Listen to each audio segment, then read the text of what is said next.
If you're looking for a way to fill a ton of space in your landscape, then this plant is one you want to include.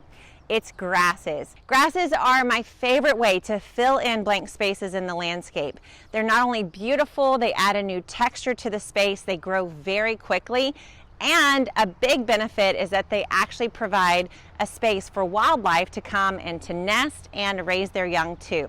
Let me show you some of the grasses that we've added to this space at Juniper Green Kitchen Garden. If you're the kind of person who is into beautiful gardens and tons of plants and delicious harvests and tips and tricks on how to grow more of the food and the plants that you love, then you've got to subscribe to the Gardenary channel. You can hit that button right here on this page and you'll get a notification every time we drop a new video that's going to inspire you and teach you a new trick or a new design or walk you through a tour of a garden like this one to keep you growing all year long.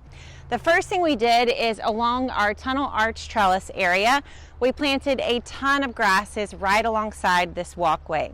So this was a really wide space. I didn't need a lot of color or lots of variation because the arch trellis is really the showstopper and the focal point. So what we really wanted was just to soften this area and create a space that felt welcoming and full of life, but not lots of colors and textures.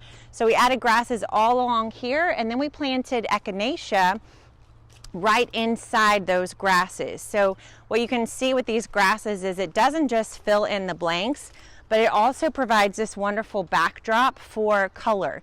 So over the years, we're going to end up filling all of this with echinacea, and so it's almost like the grasses provide a little backdrop curtain for whatever color you want to put in front. So this was one of the first places where we really prioritized the grasses, and I love the way that they're growing in and filling in. We did it along the back and the front of this tunnel arch trellis walkway.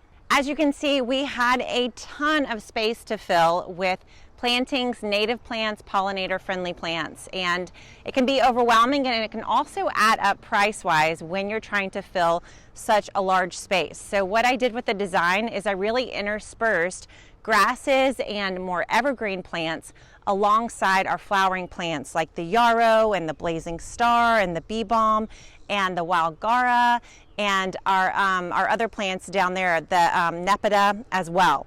So I tried to bunch grasses in groups. So here we have a group of 2 large grasses together, a grouping of 2 smaller grasses, and then as you go down you can see we did a wide variety. So you end up with grasses that have different plumes that they create, those that are brown, some that are white, some even provide a pink or a red plume as they start to go to seed at the end of the season. Grasses also come in a variety of colors, so if you want to add some lightness to your landscape, if you need some brightness, so you're maybe in some dark spots of the garden, you can add these variegated leaf grasses as well. This is going to brighten up those different corners of your landscape and also obviously fill in the space. Grasses come in a huge variety, not just of color, but also of sizes. So this grass eventually is going to get very tall. Some of these other low-lying grasses are only going to grow to 12 to 15 inches.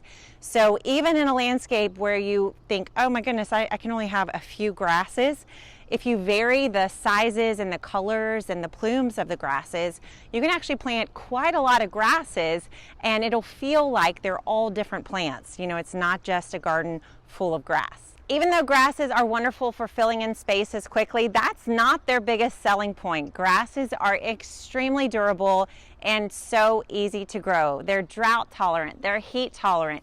They don't mind if there's a lot of sun or a little bit of sun. They are one of the most easy to care for plants that you can put in your landscape, yet they still hold a formality to them that you could put them in the front yard. Also, so many of the grasses that we grow in the garden can be found in native plants. So we all want to be putting more plants into our garden spaces that are native to our area.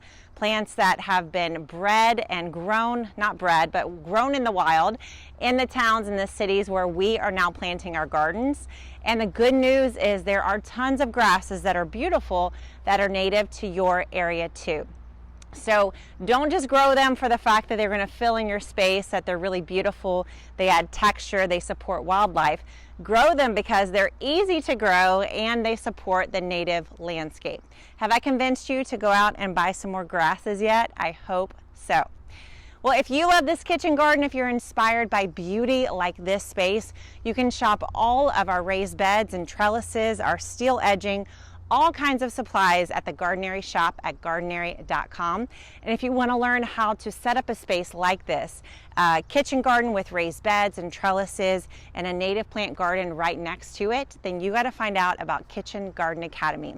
You can learn more about Kitchen Garden Academy at kitchengardenacademy.com. Thanks so much for watching, and I'll see you next time.